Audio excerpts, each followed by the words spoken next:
And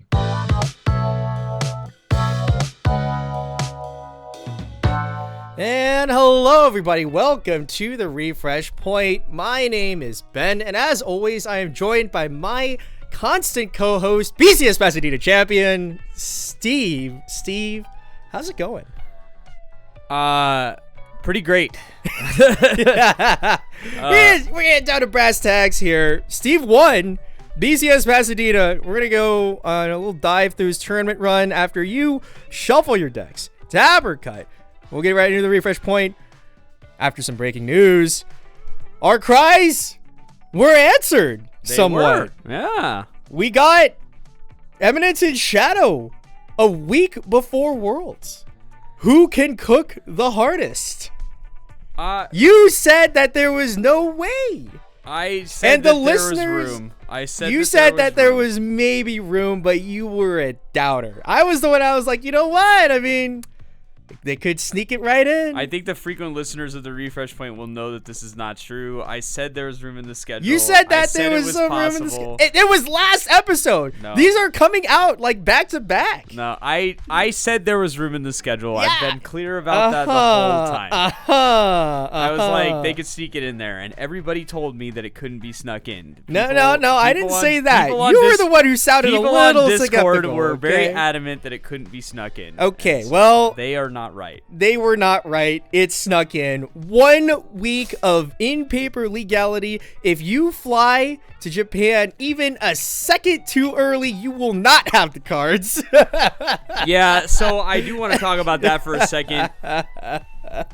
This is a fucked up thing to do. It's not new by any circumstance. So if it's just, I mean, it was like Nikkei before and Albuda before. Well, no, not Albuda before. If the oldest Refresh Point listeners will remember, the Refresh Point started almost immediately after the 2023 Worlds, whereby we saw a set, an English exclusive, drop right before Worlds. Not this fucking close, but close. And it was SDS2. Oh yeah, true. And what happened at Worlds? SDS2 dick punched everybody. Because of Escanor. And so this is not an unprecedented maneuver, but it's certainly a shitty one. So those of you who are going to Worlds, including myself, will have to follow it very closely, proxy the cards, play it, test it with pieces of paper beforehand, to ascertain whether we think that it's super good, pretty good, not good, whatever. But it's another thing that you'll have to track. So now, if you're going to Worlds, you will now have no less than 4 sets to concern yourself with that are not out. Awesome. Great. It's Eminence, Oshinoko, Fujimi, right? No. Fantasia? Dan, and Fairy Tale. Well, I mean, Fujimi's also coming out. Is it? Yeah, that was the original release in that month. And also, I forgot about our other surprise announcement. They put a release date on Girls Band Cry, satisfying the people who are interested in playing Girls Band Cry. I'm shout shocked. outs to you, Bill. I know you don't listen to this podcast, but shout outs to you anyway. He doesn't listen to podcasts. It's not a personal thing. Yeah, but it feels personal. That's all I'm saying. It's just a funny note. But you know what? Actually, if he comes back and leaves a comment on the podcast afterwards, that's when it gets funny. Yeah. There's no way. Unless he's got like a psychic. He's got an AI that's like listening to all the voices of the Refresh Point for mentions or what? But yeah, we have a Girls Band Cry release at the end of January. Super cool. Another playable set, good for the meta. Will help to continue to mix the pot a little bit. Though what we're seeing in the meta currently is a bunch of rubber banding where we are seeing something, reacting to it, and then reacting to the reactions. Yeah, it's honestly like it's pretty funny. Because you know, we recorded the last episode, then we went to BCS Pasadena, and then I crashed out immediately afterwards, did not edit it, definitely at all. And now we're recording this one after BCS Pasadena, where you've won. And on the previous episode that you likely just listened to in the truck, Aaron, it's a hard call out. I'm betting on the back-to-back. immensely hard call out to that guy in particular. But we were mentioning the standby rubber band. Yeah. Like, it seemed to really hit hard once we were in Houston. Where it's like, there's 2 Hololive 8x players in the top 4. Yeah, and you saw more of it in BCS Pasadena, where you have you're starting to see the reaction to too much Bang Dream. And so, or just a lot of Bang Dream in general. So, there's like a reaction that happens in the game where we see a deck that is really efficient and produces a lot of resources but doesn't have good board play have to respond to a deck that will play heavily to the board and refuse to let them control it. So you have this tension between the 2 extremes of those things, but the way the meta is right now is pretty slow and pretty standard on the top end. So because of that, these slower decks, 8x decks in particular, that don't typically push a lot of damage at any point in the game, now have more room to operate because the finishers aren't as insane. And they have defensive counterplay. So that leaves them even more room to operate. So now you're starting to see 8x Hololive, standby Azurlane, 8x or standby Door Nikke. Like, a lot of standby decks are just patrolling around the meta now, and the even further, let's call it the react to the react, is now you're starting to see reactions to that entire stack. So you see 2 Overlord players in the top 4 of Pasadena. That's a response to the way that the meta is, where basically you have a neutral matchup in a Bang Dream, a neutral to favorable, and then very favorable versus standby. So those are just all responses. Competitive players are looking at the top of, looking at the cuts and what's making the cuts and what's being played, and they're responding to it with the decks that they think are the most valid given those conditions.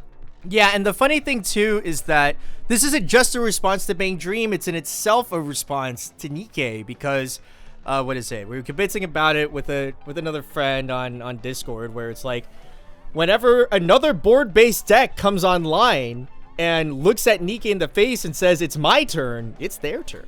Yeah, and more that's often than not. And it makes the game very unstable and difficult for Nikke decks. So there's like a window of opportunity in the game where if you hit 2 first, you put your fat guys on the board, then they try to put their fat guys on the board, and you have backups. Like, the game kind of death spirals in a really meaningful way against Nikke.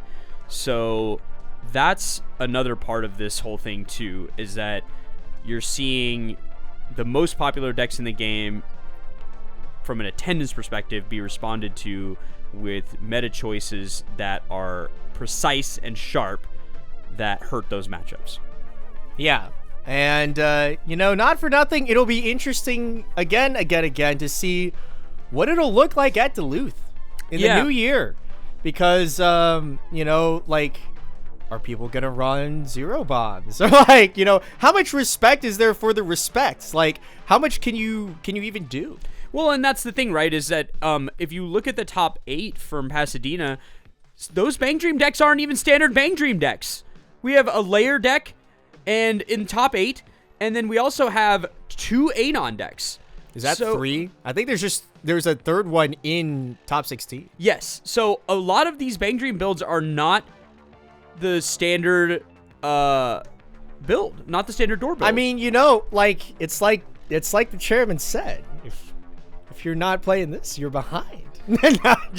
Yeah, and some of that influence is because of locality, right? That's his backyard. But so probably some of those players. But I mean, even so, it's a correct response where if there are people at your local, they're bringing out the tap counters, they're bringing out the boards against you.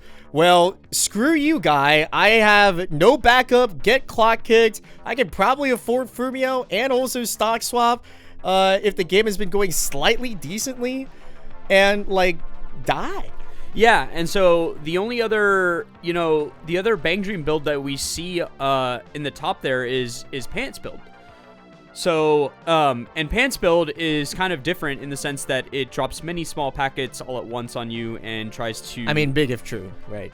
Yeah. Well, in an ideal setting. Yeah. On the aggregate, it drops a lot of small packets on you. It can kill you from relatively We far want, away. like... Well, and we also get the decompressive packages that come with playing blue. Yeah. So... I mean, both do, right? Like, you get Fumi. Yeah. Both of those decks are leveraging the decompressive part of blue, which is the Fumio, and then are leveraging it with the rest of their packages altogether. Now, what's good about Tamori is that she's Omega cheap. And so... which Tamori? The... joking. Yeah, the yeah, Pants yeah. Tamori. Yeah. The Pants Tamori, to be clear. Yeah. Because the other, clock kicking thing that I believe we've discussed before and are discussing now is a combo of Anon and Tamori as well. Yeah. Not for nothing. Yeah, I think the actual combo is on Anon, though, right? It's both. It's both. So they both have the combo text. Like, one of them gets the clock kick combo text, and one of them gets the restand other girl, combo text. Mm-hmm. They're both... Okay. They're both a part of the combo. Understood. So... But all things considered, the meta responses have all been kind of coming together in a very meaningful way with, like, answers to answers to answers and, different things getting thrown at the wall. You have Riaz made it to top 16 with Caligura. Good old hit face. Nothing beats that. That's the thing, is that in a meta that feels slow... Why not try to go fast? If you can ramp on people before they're able to compress, then you can take the game and push it very strongly into your favor. There's a Wadame Marian here. There's Wadame Marian is the oldest deck in all of Hololive. It's just the oldest, most classic build of the There's deck. a Miko Sora Marian here, dude. Yeah, we have a fistful of Hololive decks, many of them different builds. Many of them different. There are two of the same. All the others are different. So, we still see a decent amount of Bang Dream in here, all different. And we see there's some 1K1 decks here, right? So, 1K1 is not extinct. It's just that you're going to need to eyeball the way your deck behaves and see if it's appropriate for the way the meta is starting to shift.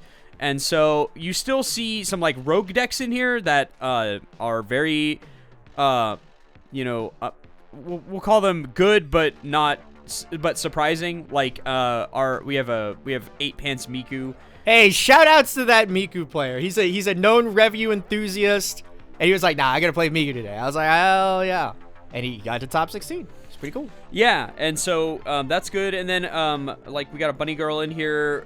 It's obvious, we've seen that deck still good. Top a few times. It's still very good. You just need some good things to happen during the game. Yep. So we'll see. Again, if we're talking about participation, it's worth... I mentioned this last week, or in the last episode, and I'll mention it again here.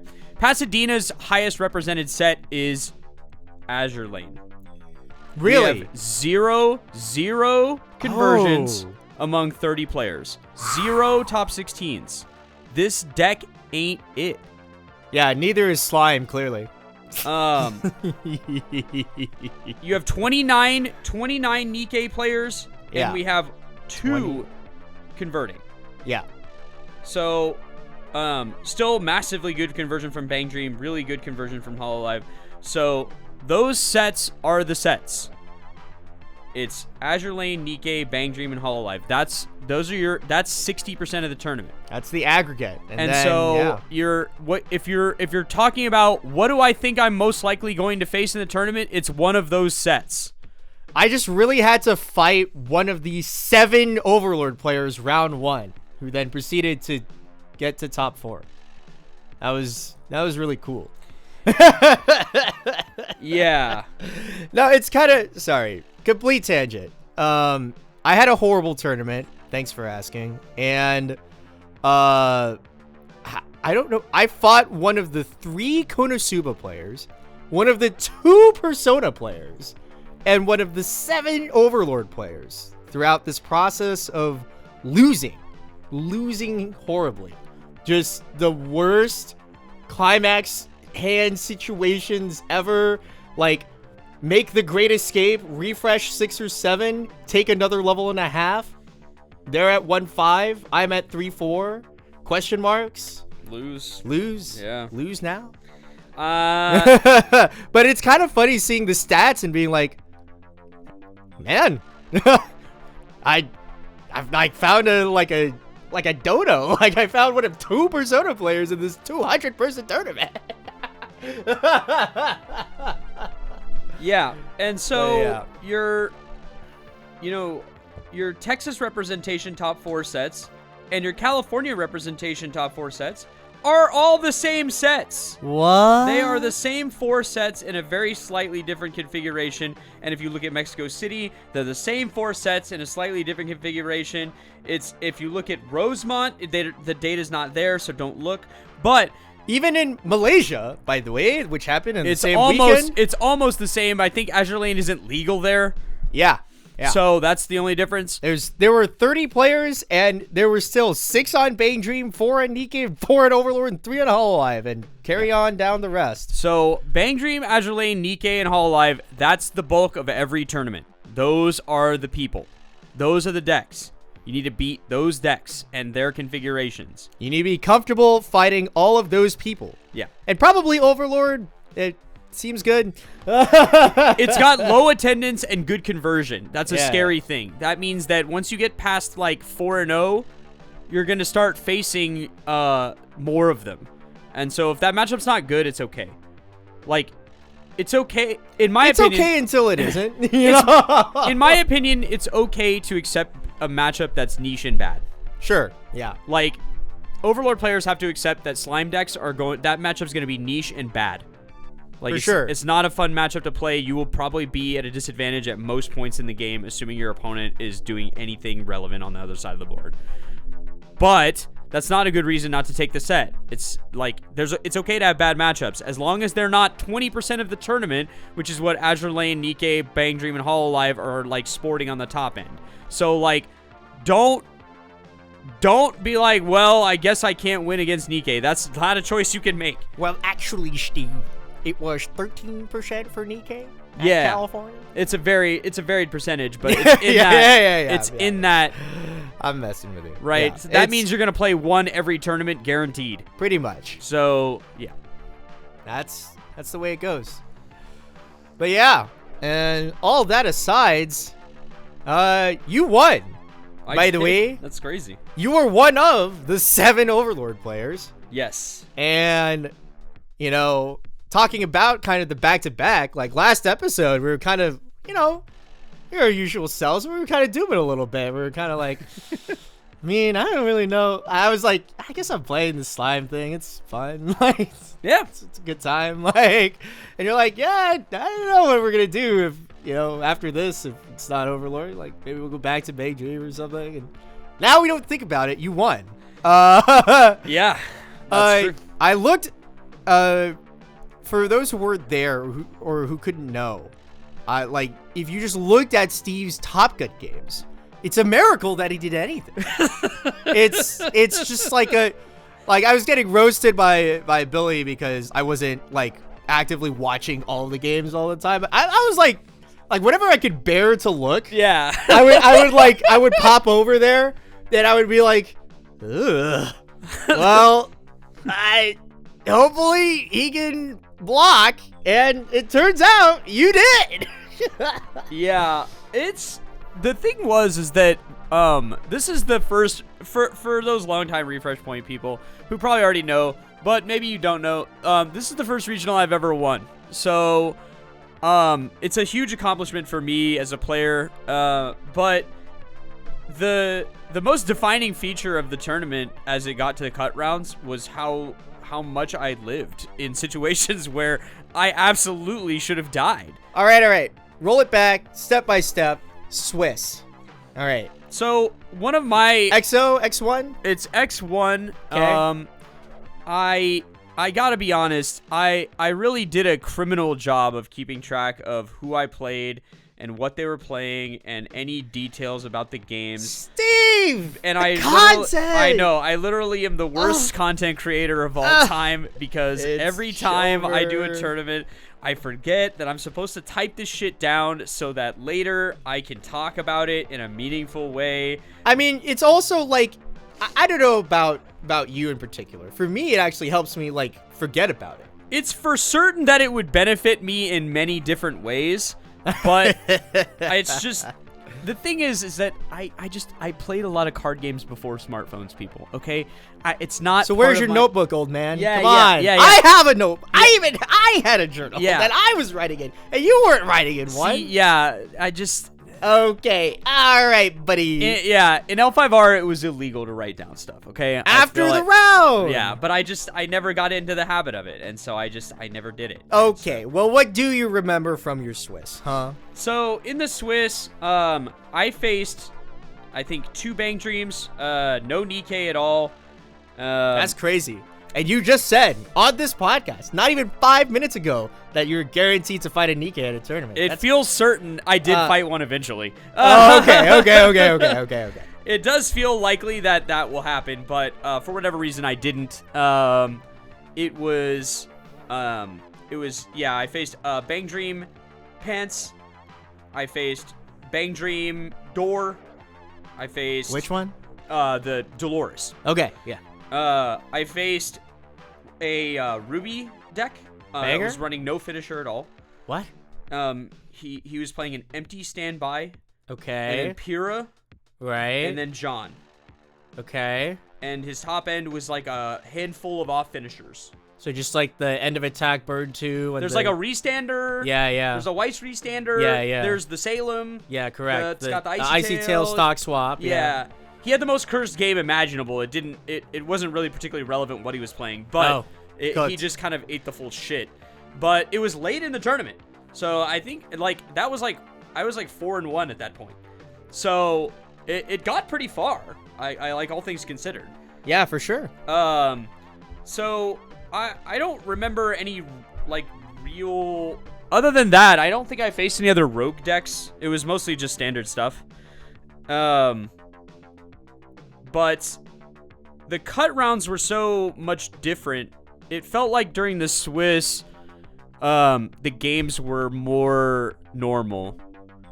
I guess it's always worse in Top Cut, bro. Yeah, it wasn't just that they were abnormal. They were abnormal and psychotic in like a lot of ways. Yeah. But like it just the key takeaway if you plan on playing Overlord at any point, I think your clock is rapidly running out. So if you want to play it and get it out of your system, now might be the time, because we're running out of real estate on how long that deck's going to remain the way it is.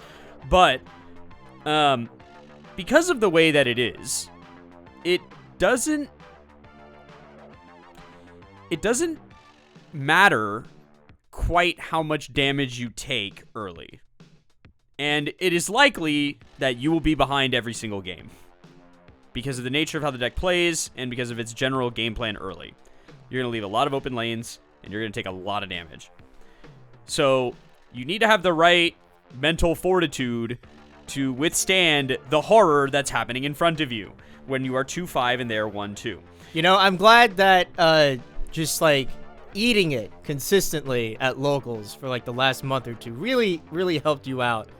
I've truly seen you just like crash out entirely many a time. Yeah. And thankfully you did it at Top Cut. Yeah, at least a little bit.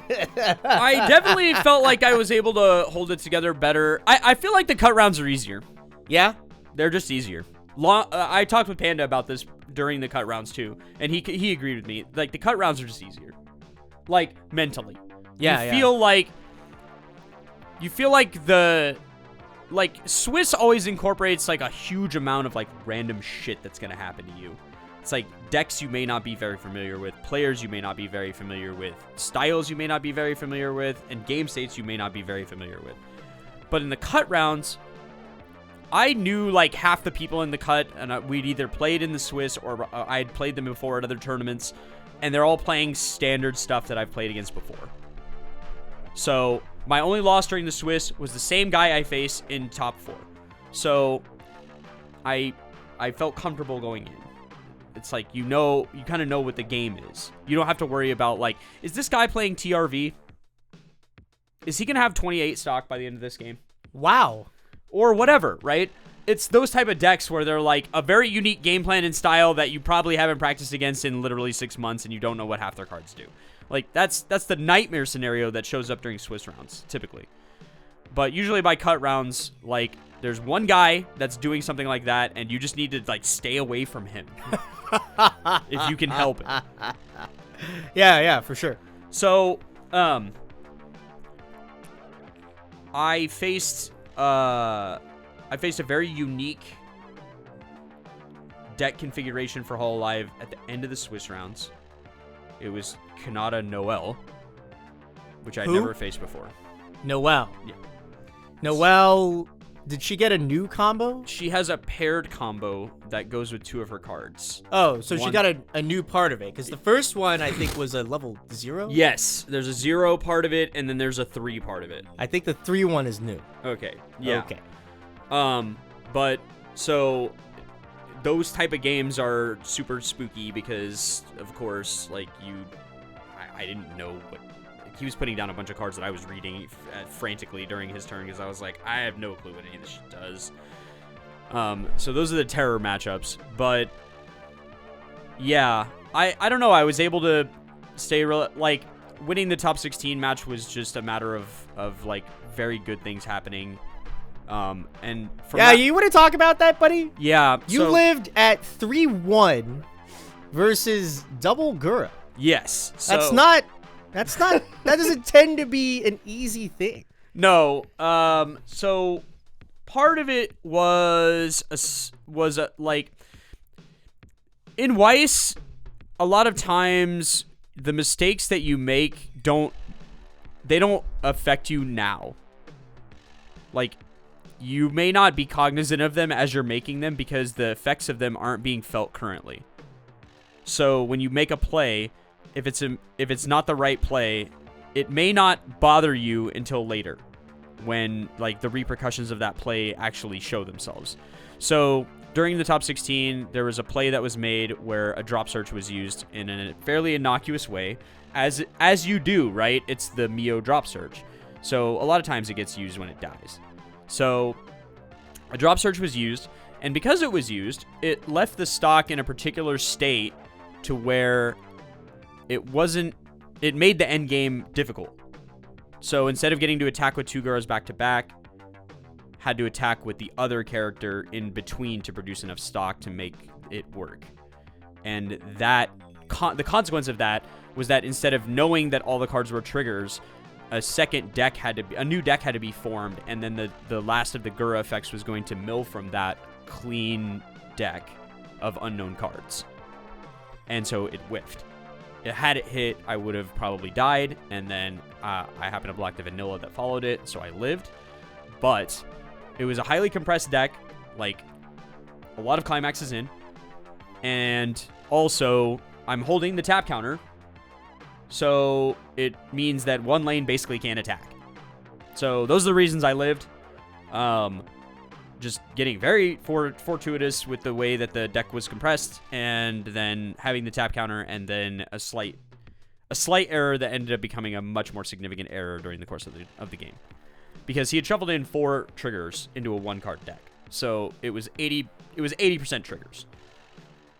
So it was highly likely that I was going to die, but because of the slight missequencing, I lived.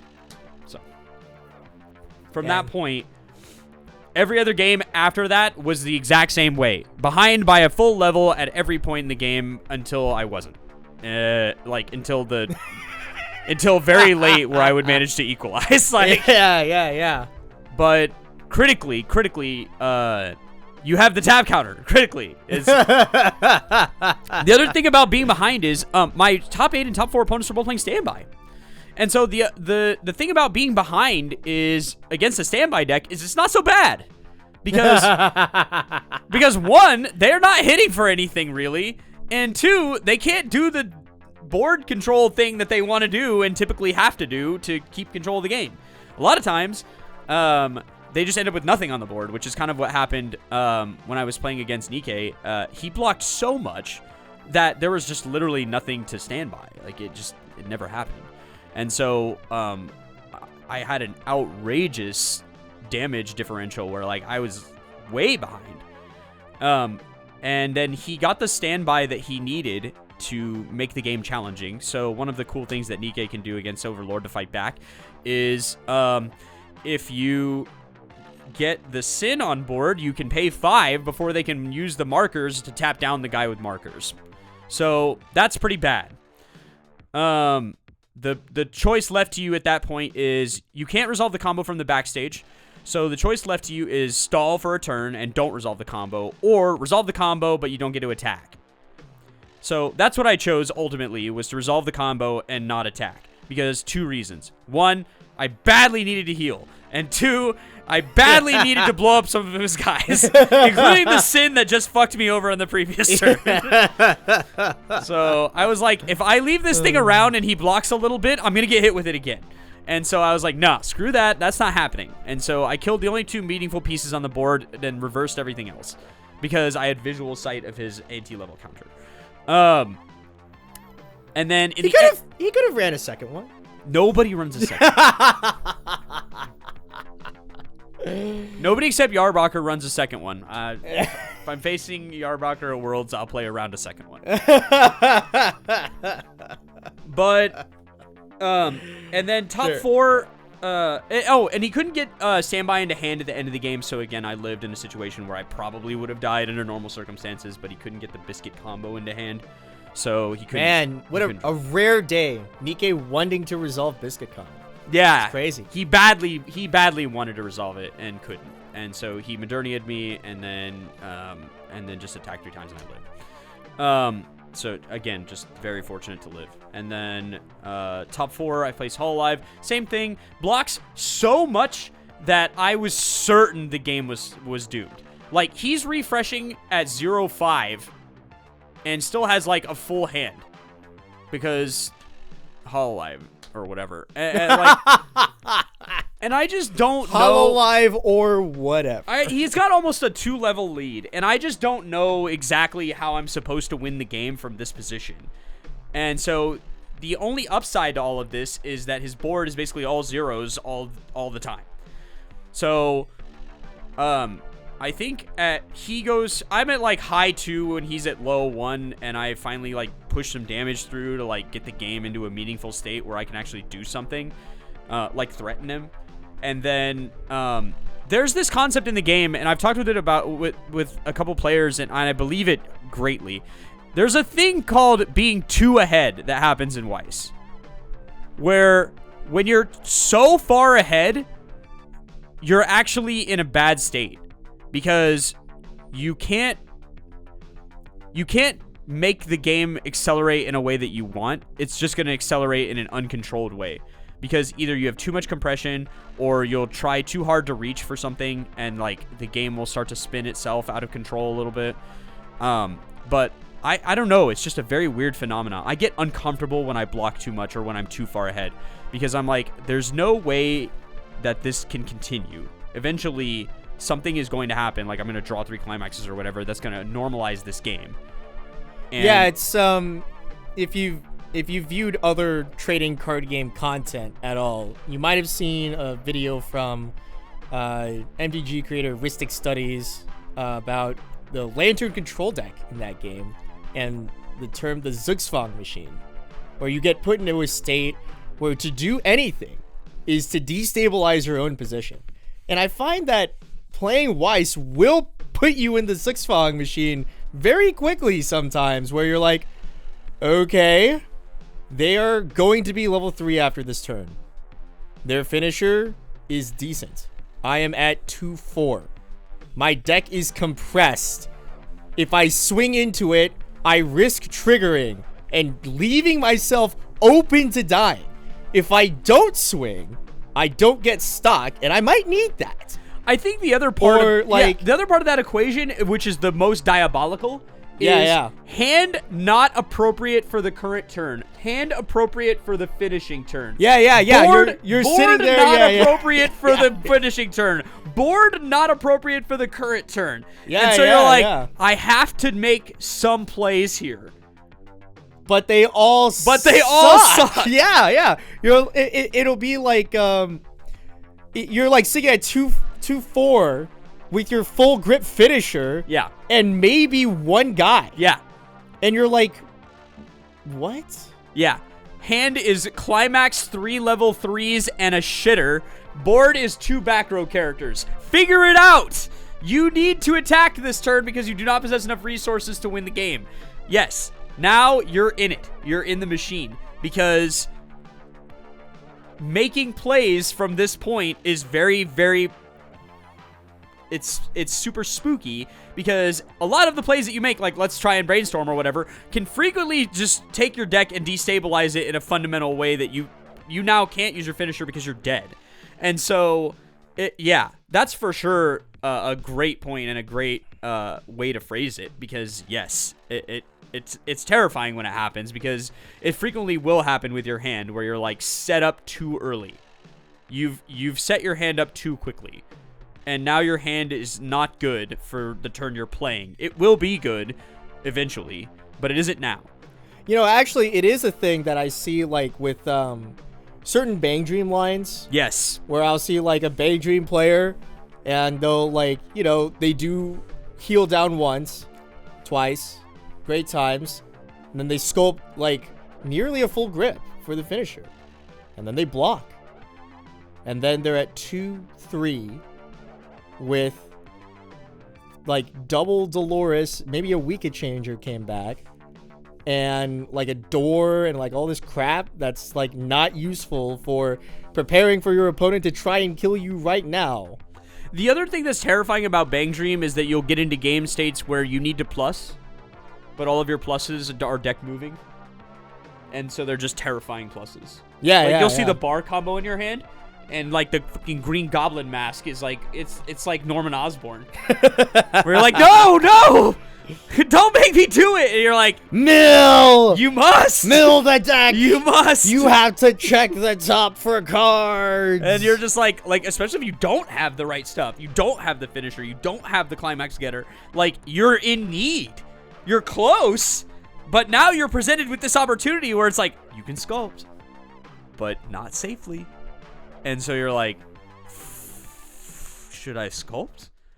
And then you do one combo, reveal 3 climaxes, and the whole game blows up on you. And it's just like, it's the worst feeling ever. But yeah, that happens. So, yeah, and then the finals, I absolutely should have lost. Okay. So for context, a weird thing happens in Weiss when you get to the finals. All right. And the weird thing is we're both qualified for Worlds already.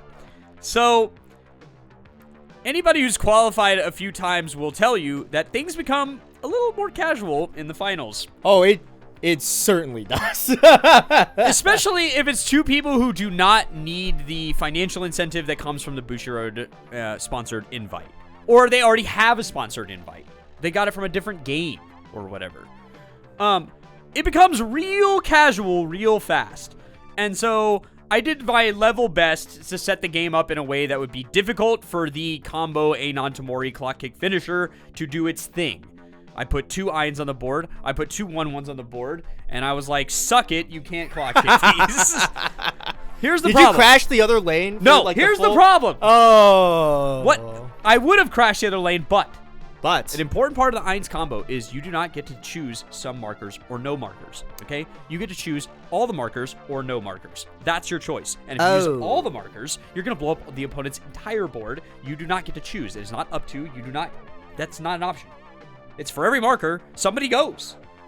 So, the turn before his finishing turn is my marker turn. And so, I don't have any choice in the matter. I have to kill his whole board.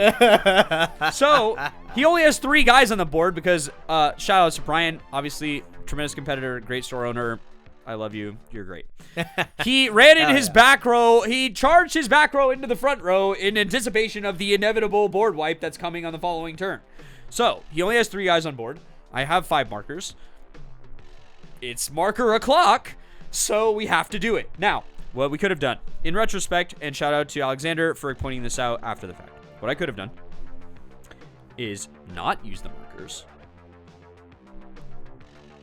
heal, burn 1, run the guy in, and then use the markers on the following turn. Since that turn, he's at like mid 2, it is unlikely I will be able to kill him with the markers.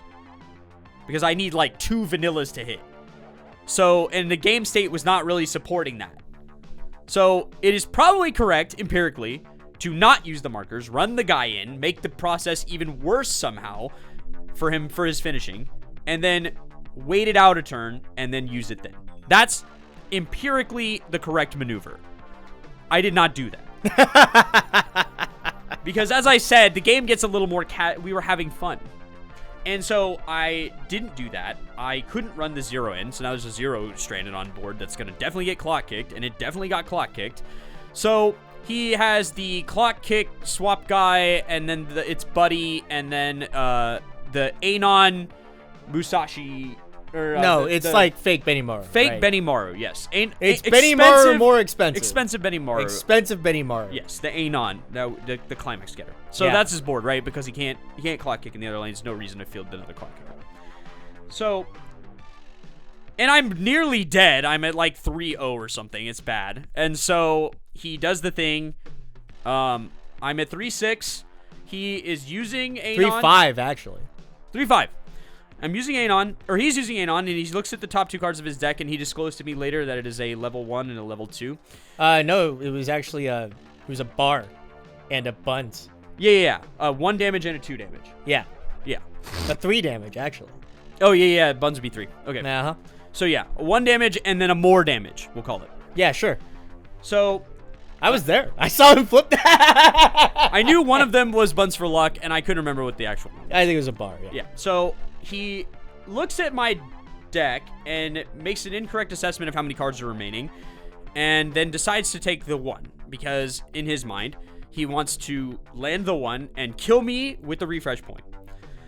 But one of the things that is probably not well known about, but I mean it is if you listen to this, is that the refresh point is on my side. I can't be Holy. I can't be hurt by my own weapon. No. What he did is that he miscounted your deck. You had like an 8-card deck left, and he just didn't. He thought it was less. He chose not to burn with buns. You blocked the vanilla after taking the burn one. If he had burned you for 3, you were dead on the spot. The refresh point cannot be used against me, is all I'm saying. Okay. All right, buddy. But, yes, that's exactly what happened. Yeah. And so, I'm fortuitous, and I feel blessed that I was able to manage that. But, yes, I think that it's correct to assume that it would have gone sideways had he chosen the other number. But I don't remember exactly what the game state was, whether I could have blocked or not, but it would have been it was gross. It would have been very challenging. I think it was. I think I had 1 climax in like 6. I think it was possible. I think you just take it, dude. I think I block that, but then I have to block the vanilla like off the top with 1 card. So like it's No, I think you were just dead. Like Oh, that was how much deck you had left. Like So you when were never going to die to the refresh point if he burns for 1, because okay, so number 1, burning for 1 in the decks that you had, it was like 7 or 8 cards. And so when I drew a card on the following turn to play out the rest of the game, there were 2 cards remaining in the deck when I drew 1. Okay. So I think there's 7 cards. So 7, because there's a burn 1 and then a swing for 3, which canceled. Right. I think on 3, it could have been on 2. I can't remember. So either way, I think the configuration was that, like, if he burns with buns, you block the buns, you take the 3, you're dead on the spot. Yeah. It's like if he triggers, I can block it. And if he triggers, Yeah. you can. But it's you a can Bang block. Dream deck, so like There's like 2 of those. Like that deck has more. yeah, true. In fairness. But in any case, yeah, I definitely should have died. That's by all rights. So, we're obviously both still going to Worlds, so all's well that ends well. But yeah, I do feel fortunate. There were a couple of things that broke my way in a meaningful way. Some of them were mistakes by my opponents. Some of them were unknowing, like, things that happened that were good. Yeah. But yeah, I remember watching the end of Rosemont, and Bill was very casual about getting destroyed. Yeah. Bill's just Because he opens rips out he 4 opens his head climaxes, and he's just like, oh, well, that's bad. And then he mulligans and it gets worse, and it's Yeah. like, oh, well, okay, I'm just screwed. yep, And it's just guess like, I'm screwed. yeah. So that is a weird thing that is unique to Weiss and rare in every other game.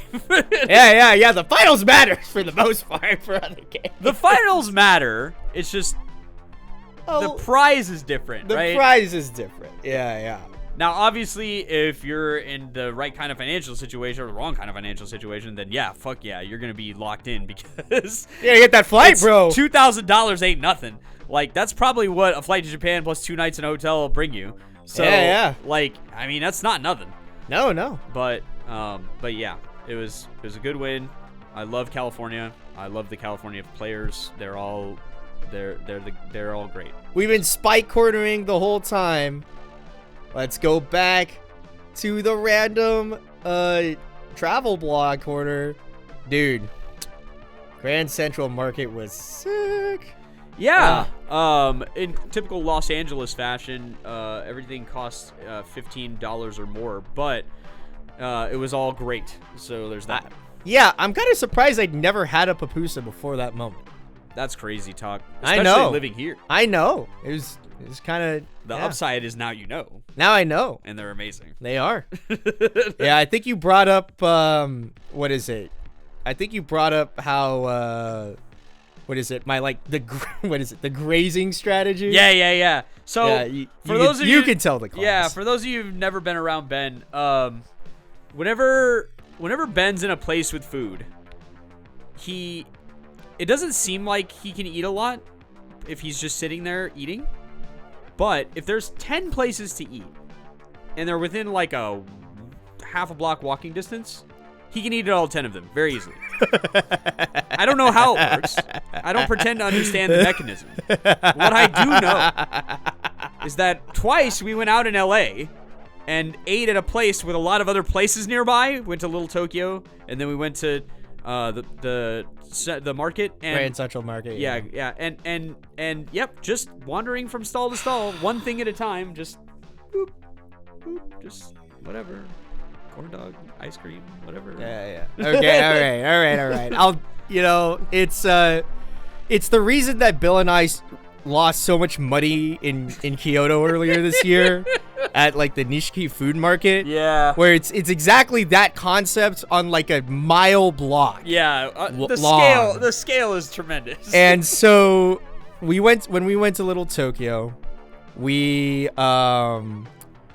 started with a lunch elsewhere. We had a crazy like South Korean pork belly and hand pulled noodle kind of thing. Yeah. And I can't remember the name off the top of my head. It was excellent. Then we went It's to Little kalguksu, right? Yeah, kalguksu. Yeah. Or however it's pronounced. I'm not Korean. Yeah. We went to Little Tokyo afterwards, and what did I eat? It was a lot.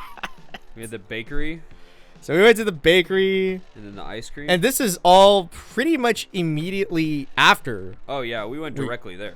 from like stuffing ourselves with hand-pulled noodles and pork belly. Yeah. I was like, all right, bakery, curry donut, another donut, different bakery, matcha donut. It was a curry donut and a cheese bread that I didn't dig into until the next day. I saved it for the next day. But I went to a different place, Yep. matcha donut, Yep. honeycomb ice cream, Yep. onigiri Yep. from the market. From the market. Yep. I was really considering there was like a okonomiyaki like wrap Oh yeah, that I was saw being that. advertised. That's right. I was real tempted until we saw the grocery market. We could get just like onigiri. I had like 2 onigiris. Yeah. And then we got to the Airbnb, and I was like, all right, so when are we gonna go to when are we going to Panda Inn for dinner? Yeah. And then we did Panda Inn. Yeah. So Panda Inn, if you're unaware, is like the original restaurant that existed that spawned the Panda Express franchise. But I also cannot stress enough that Panda Inn is like an actually decent Chinese place of like, you know, pretty decent food. Yeah. As opposed to Panda Express being, you know, it's fine. It's Panda Express. It'll get you. It'll get you. Yeah, it'll get you. Buddy. It'll get you there. But like Panda Inn was pretty slick. The venue was actually like really nice. Like it looked really nice, and then a lot of the Panda Express like kind of dishes that you would find in a Panda Express, you know, were there. You know, like you got the honey walnut shrimp, we got the orange chicken, there was some Panda Express like heavy hitters still being served. But it was kind of just like, but they were just better. They were just better, like in every way, honestly. And so, yeah, that was nice. It was a good time. And then the next day, well, not the next day, 2 days later, because the next day, well, you won. We got K barbecue, as we do. Then the next day for breakfast, we went to Grand Central Market on the way down to LAX. Yeah. So and that's when I really had a funny food date. It's like, we stopped by Egg Slut, which is like an egg restaurant chain that was like started by one of the hosts of First We Feast. Yeah, it's a chain in the sense that there's 5 of them in the earth. And yeah. 3 of them are in the foreign countries. There's 2 here in the U.S. Yeah. But so, either way, yeah. There was like a really cool. It was like it's kind of like a deconstructed egg sandwich. Yeah. Where it was like they cooked it in a glass jar of like potato puree and like a poached egg ish, along with like chives and salt, like others. Like a very basic but very satisfying thing to eat alongside like baguette slices and olive oil. Yeah. For like $9. And I was like, all right, you know, that was pretty cool. That was pretty unique. And they didn't ask me. I just got a glass jar that I get to take home. So I was like, all right, that's cool. And then we got coffee. Yep. You just got coffee. I saw that they had like a sourdough bolillo roll. So we had that. It's probably the biggest mistake. Just like ingesting like a fat load of carbs. Yeah. Just like at the start and then continuing on. Because there's also an empanada place. Yeah, you guys got empanadas. I didn't get empanadas. Man, the empanadas were so sick. There was a mushroom one and there's a mushroom one and a Cubano one, where it's kind of like the Cubano trappings inside of an empanada. That's crazy. And it was quite good. I got a pumpkin cream donut from this really well-known donut place that was in the corner. I was tempted, but the timing kind of like didn't shake out. Yeah. For me to like stop by there and grab some. I was unironically thinking about trying to get like a pizza. Yeah. And I saw there was a pizza place and I was like, can I? I thought about it. Is this a good idea? I really did. I was like, I could, you know, like they'll let you take food through TSA. So like, you know, on the car ride, there's another 20 minutes to the rental car center. Yeah. I could down half the pizza in that time, and then take the rest through TSA and eat the rest of it waiting for the flight. It's like a possibility. Instead, we went to the pupuseria, which is cool because apparently, and I didn't realize it was featured in La La Land. And that was all right. Cool. I didn't realize that either. Yeah, me neither. It just looked good. It looked good and it was good, and it was probably the cheapest thing that we got there. So great times. Actually, you know what's depressing? That pupusa was cheaper than the coffee I got. That's wild. Like the coffee I got was like $7. Yeah. And the pupusa was $6.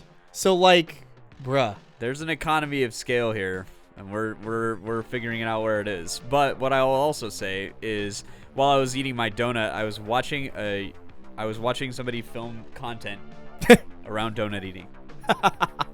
And so dudes, like the camera person is filming it. This is like a YouTube content. Yeah. His camera person is filming and he's like eating the donuts and reacting, and like I've never been on that side of it, right? I've seen it from the content perspective, but watching it actually produced in front of you, just watching somebody. I was like, this place must be famous, and I started to Google it, and I was like, oh, okay, it's pretty well known. Like, whatever. Anyway, you know, actually, I was really depressed. There was a place that purported to be Berlin style currywurst. Yeah. And it was just not It wasn't open. Yeah, the biggest problem was we arrived early. Like, the flight was leaving too quickly, so a lot of the places that we thought would be really ambitious weren't open. So the seafood tower didn't get eaten, and the Asian noodle, the Chinese, like, kind of like it was kind of cool. It was like it was a Chinese place stationed inside. The seating was kind of like an Americana diner bar counter stools. style, Counter style. There we go. It was like an Americana diner, like, counter style serving. And you mentioned, like, could go for some noodles right now. I was like, damn straight. Yeah, like, I'm not above a breakfast noodle at all. And so I gotta sell me on breakfast. The problem is that I really wanted to try the egg sandwich, and I gotta be honest, it's the best egg sandwich I've ever eaten. Was it also $16? Yes, but you paid $16 for that? They wanted $3.50 for bacon. Ouch. It's a tough economy. Yeah, reminds me of, like, leading up to the Korean noodle place. Yeah. Me and what is it? Sergio and I were just kind of walking out from Little Tokyo, actually. Yeah, because I think, what was it that? Yeah, because we got mochi before at Little Tokyo, before meeting up with y'all, before we went back to Little Tokyo. Yeah. And so we, on our way to the Korean restaurant, we spot this, like, kind of market that was kind of sick. It was like they had a wine selection, but they were also just like a cafe with, like, coffees and teas and, like, a bevy of like, I have a full service kitchen, like, bevy of sandwiches, like, all looking really good, all really LA pricing, I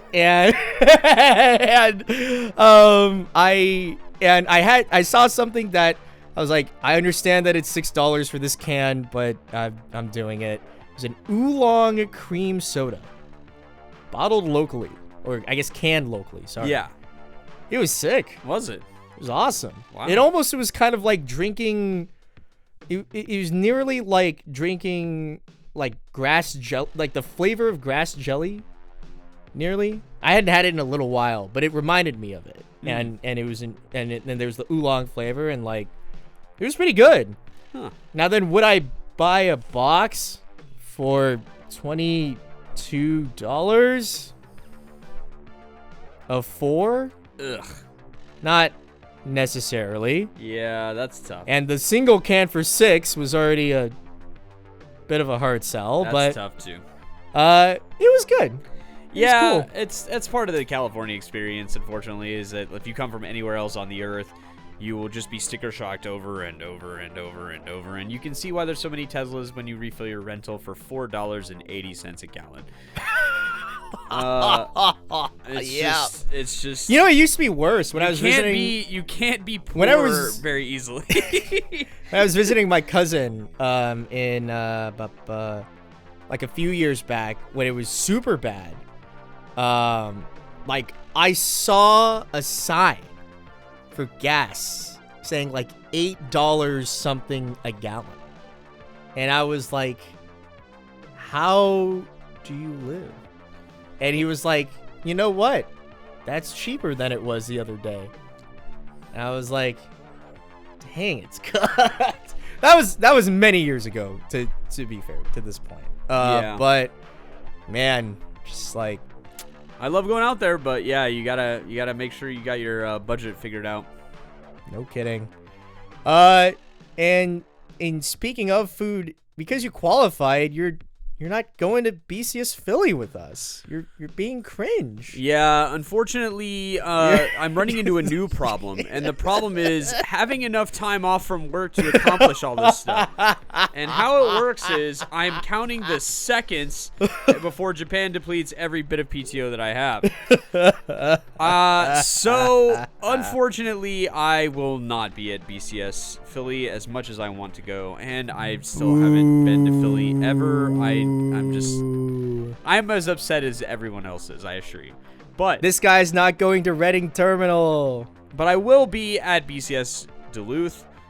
We've already booked the flights, so we're just gonna We're gonna relax. We're gonna have a good time. You're gonna see us at the tournament and play then some off meta. Nowhere else because our flight home is at 5 in the morning on Monday. So yeah, we'll see you at the tournament and at no other point. So sorry. Yeah, unless one of us does really well, then we'll go out, obviously, and then we'll just drive directly to the airport. It's fine. yeah, that's true. That's really true. Yeah. So apologies in advance to all of our travel companions. We didn't realize that you would be there. We thought it was just us two inflicting pain on ourselves. Unlucky. Unluckily, we're gonna inflict pain on other people. Feels bad. Travel kind of tangent asides. You mentioned an inspiration and a key point of reference for playing Overlord in your kind of like winners posts across social media. It was Zabuton and his thoughts and his post, and he wrote a follow-up article now, including you and your thoughts in it.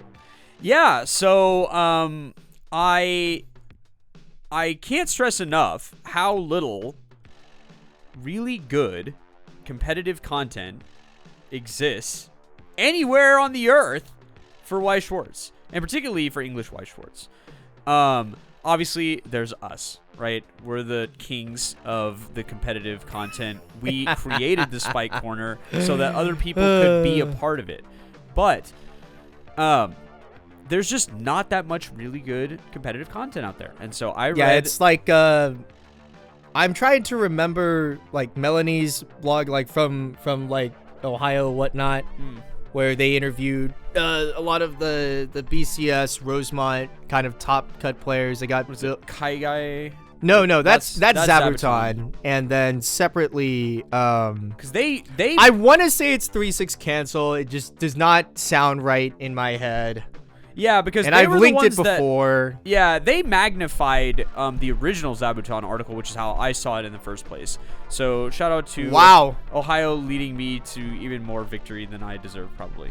That's crazy. So I read it after I saw it there, and I was like, it was during the summer solstice. Yeah. And so we were doing Refresh Point content for That's crazy. So if I hadn't met Aaron through the Trigger League shot team 2 years ago and gotten to know him and then gotten to go to Ohio now twice and done the solstice, you might have not read that article. That's true.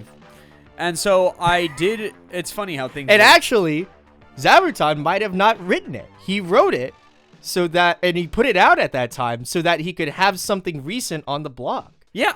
For people coming from the solstice stream or other sources to see it. And so, really, all of your accomplishments right now at this tournament is all thanks to Aaron. Shout outs to that guy.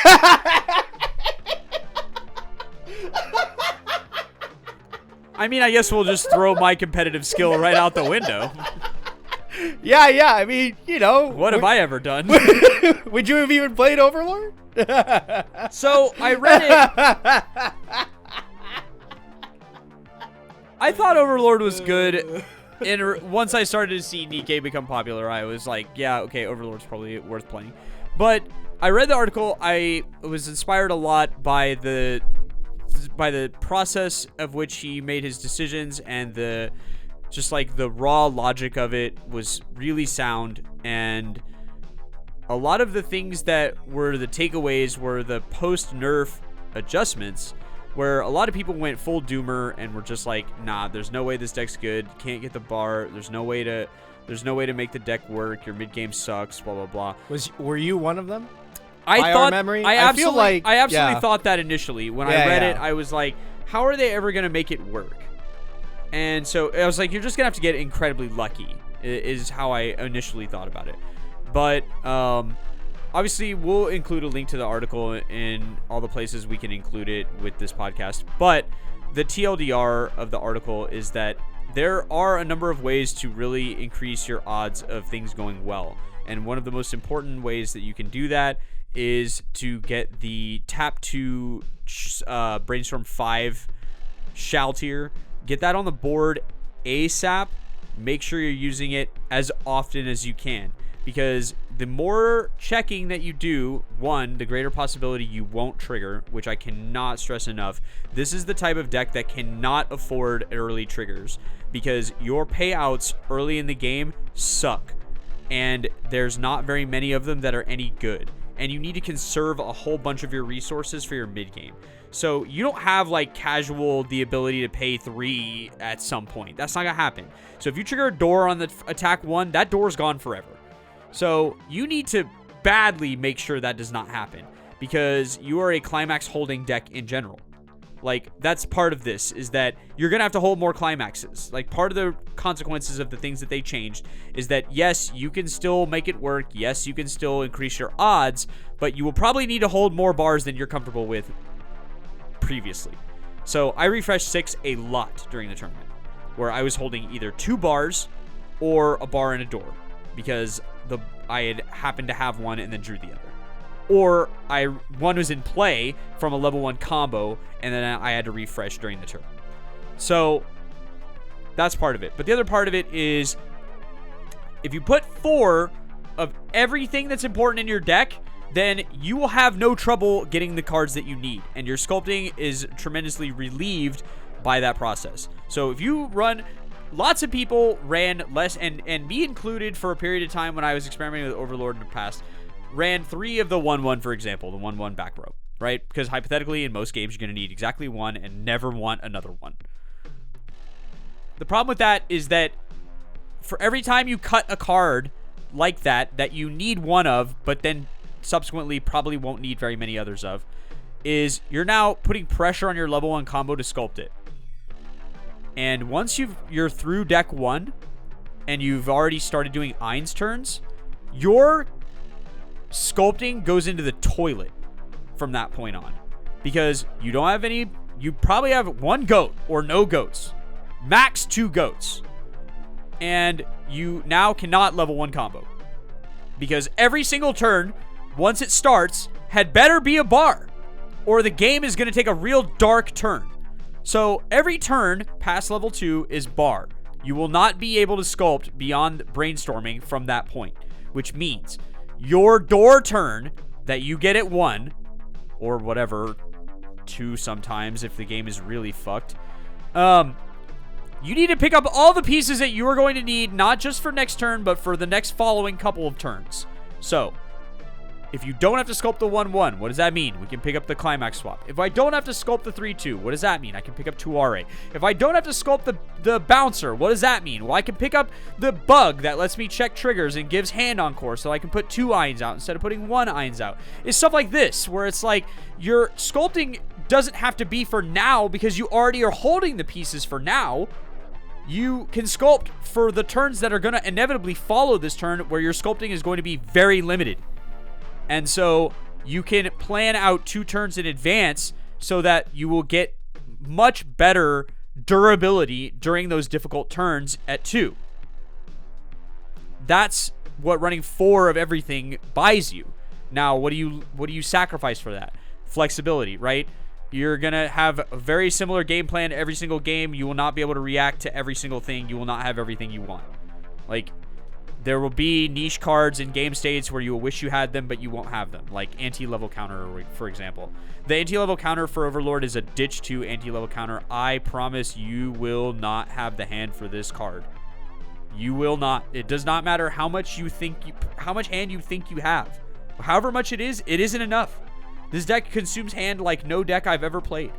So you just can't afford that. And so in the 1 or 2 game states where you could afford it, you won't have it. So that's part of it. That's the consequence. But he was kind enough to reach out to me after BCS Pasadena. I posted on Twitter that I'd won, and I gave him credit for his article because it was very influential. And so we talked a bit, and I agreed to provide some feedback from the event at a high level that describes like some of my thoughts about Overlord and the way it was playing. But I highly recommend if you are interested in creating competitive Weiss content or consuming Weiss competitive content, please go read this because it's really, really good. And it brings it designs it in such a way that it's really nice because it's not lacking in and it's not high level at all. It's a deep dive on a very focused topic, and he talks about everything. He talks about what choices he made in the past, decks he got inspired him, mulligan scenarios, hands you should keep, hands you shouldn't keep, theory about the way you should play the game out from levels 0, 1, 2, and 3. Like, there's no content, there's nothing left. The meat is cleaned off the bone completely. And so, if you ever desired to know anything about Overlord, either because you want to face it or because you want to play it, this is all of the data, all of the info that you need to get a really decent starting understanding of the way this deck behaves. And that's just rare. It's just rare in the game. Even we don't produce that type of content consistently. So yeah, I like badly want to make a review thing, and it's just like it's overwhelming it's time. Yeah, it's well enough in time. Yeah, it's an overwhelming amount of time. So yeah, please check out that content. Please support that content whenever you see it. So we have like in recent memory now like 2 sets. We have the Overlord one from Zabuton. We have Carson's TRV write-up. Yes. That is somehow even more in-depth. Yes. And goes into more lines. Yes. And everything you could ever want to know about touching that thing. And I guess there's and we have, of course, the apple turning guide. Yes. From Carmen. Yes. This year has been a real bumper crop of like really nice competitive content from the people who are good at making it. Yeah. And so and like mentioned earlier, like the interviews from BCS Rosemont and etc., like hitting that blog, I just cannot remember the name for the life of me. I feel like it. Nope. I can't pull it. Yeah. Can't pull it. The worst part is, it's just on our episode with Bill. Actually, let's. You know what? I'm just pulling it up. Because I linked it at our previous episode where Bill was on it, because she interviewed Bill and it was very cool. And yeah. So. Yeah, it's escaping me as well, but yeah, I do remember seeing, I'm pretty sure I got tagged in a link for it too, so. Yeah, for sure. Where, the people who, the kind Ohio people were. Level 4. Yeah. Level 4, Weiss Schwarz. There we go. Yeah. We got it. So, honestly, if you like reading, which I know it's 2025, you're a card game player, and if you grew up, like, if you were born after me, like, reading may or may not be something you're able to sit down for. The attention span might be cooked. But if you could read, there's a lot of reading to be done. There's a lot of good stuff coming out. Yeah, and it's just good content, and it's really important that we support it if we want the competitive scene to continue to stay healthy, because these people are putting their time and their energy into making this content for virtually nothing, and consuming that content, it helps give the good feelings about that what you're doing, is contributing in a positive way to the competitive scene. So, plus, if you ever desire to go to Japan for free, there's a lot of ways to start. So. Yeah, for sure. You know what? I was thinking about it while looking up the level 4 Weiss blog from that video. I think, yeah, I think I'm gonna make the thumbnail of this video just like all caps, Brian wins, like with the photo with the photo of you just like looking depressed, and like Brian's like wide-eyed smiling right next to you. You just take the post from Global where he said, "I'm gonna tell my kids that I won BCS Pasadena." yeah, dude. It was a great candid shot. I got ambushed by candids, of course. All the DFW people took 25,000 phone pictures with my face in every possible configuration. So there was a great one of you just like looking off over to the sky for some reason. I'm like, someone's talking from my left. Yeah. And like, I don't know what they're talking about. Like, I'm trying. It's the guy it's the guy, the photo guy, and he's like talking to me about the card and like how he wants me to hold it or something, and I got distracted, and so that's why I was looking at him. But when in that photo where I'm looking down, it's because I'm trying to figure out how to hold this shit and hold the promo and make them both visible for the photo. Like, it's for the photo op for Bushi Road. And so you can see me looking down at my hand to make sure I'm like, yeah. No. I'm innocent, is what I'm trying to say. Is that these are the criminals? The criminals are the people who took the photo. But yeah. I mean, man. I'm just gonna make reaction shots out of all the photos, and then I can use those on all of my social media platforms to respond to things. Nice. Yeah, for sure. The one where I have both my eyebrows raised is my favorite one. Where I'm just like, like my eyes are really wide open. I love how you like showed surprised. me your eyebrows on this audio podcast. I did. Where nobody will ever know what you're talking about unless they see the photo on social media. Well, if you see the photo of social media with my eyes wide open, then you'll know exactly which one I'm talking about. And there you go. That was little tipsy-turvy episode, a little here, a little there, but that was BCS Pasadena. We're going to Duluth. I've kind of recognized that my grind time on the game is just less, and so I'm just playing the dog brain bang dream slop. We're slopping it up. It's clock kick a clock, and we'll see what happens.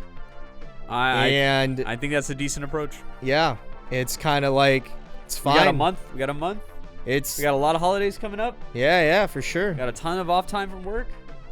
I don't know about that. Well, we got some off time from work. I don't know about that, but Jeez. It's all good. Tell your work to give you a break. I spent my break already. I spent it all on Japan in Vietnam while you won BSF Dallas.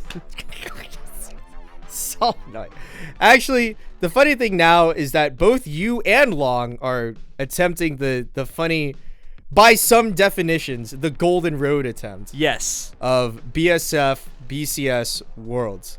Now then, theoretically, the funniest Golden Road is every BSF and every BCS and then Worlds. That's literally impossible. Which no one will ever do. No. And then in 1 decade, when it does happen, no, I will be clipped out of context, and they'll be like, look at that fucking idiot. There's no way. Unless Faker decides to play Weiss Schwarz, there ain't no way. I mean, he hasn't even done a Golden Road, right? No. Yeah, nobody's done it. No, it's not possible. And like in league, sorry, this is a league reference. Sorry. Apologies to the Weiss only knowers. But the thing is that if either Long or I win Worlds this year, it will cap off like probably the best year you can have in Weiss Schwarz. Summerfest win, fall win, Worlds win. I mean, how do you top that? I retire for sure if that happens. You'll never see me at a BCS again. But holy, this guy's forgoing us after he wins Worlds. You'll never see me serious at a BCS ever again. Oh, okay. Sure. I already peaked. For sure. Yeah, for sure. Yeah. But yeah. I'll expect to be referred to with some sort of deference after that if I pull it off. So everybody prepare your deferential nicknames. So. Oh, jeez. All right. But yeah. So we'll be at Duluth, and I will be at BCS Philly as soon as I configure the travel for that. And yeah, it's going to be sick.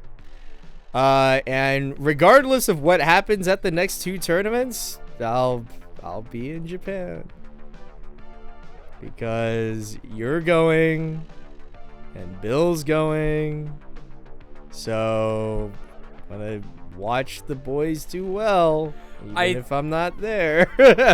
Yeah, I think the trip actually is gaining momentum. as more for people sure. qualify. Yeah, as yeah, it for does. sure. As Yeah, it does. yeah. So I'm just sitting here doing my end of year budgeting, being like, I wasn't initially expecting to go to Japan again. But Me either. I guess we're going now. And this time, I need to manage to not spend like $50 a day on food. Challenge level impossible for you, Benjamin, I'm afraid. Shut up. But for now, that's actually going to be it. So I think originally last episode, we said that the next episode would be the award season episode, which is now the next episode. Yes, and that will be our last episode for the year. Yes, if it manages to get out by that point. I think I might just be back this week if we want it to get out by the end of the year. Let's not queue up a third episode into the editing cycle prematurely. Nah, I'll show you. All right, well, I have never been proven wrong before. So Yeah. I'm putting out both of these episodes on Friday. This is a hard call out. All right. If you are able to listen to this on December 19th, 2025, I've won. That's true. I was him. Yep. I feel confident in my proposal. yeah. That's valid. But now having said that out into the world, I mean, the funny thing is the last time I said something like that, it was in like September. Yeah. Where I was like, hey, if you're listening to this on like September 4th, Yeah. leave a little nice job. So this is a hard call out. I'm going to have both episodes out by the 19th, ideally. And and then we'll make our awards episode. And then record post-match or post-recording commentary for the Ohio Conquest Tournament, where we're playing best of threes with 3 decks brought to the table. 1 gets banned and 2 get played, and you got to win with both of them. So that's pretty cool. Yeah, and that'll hit the channel at some point. Yeah. Real big when we can do that, given that I will be in Houston for like a week because it's where my family is for Christmas. All that good stuff. So we've tried to end it like 4 times, but that is now it for today. So tune in next time after your next deck out, and don't you forget to take the refresh point.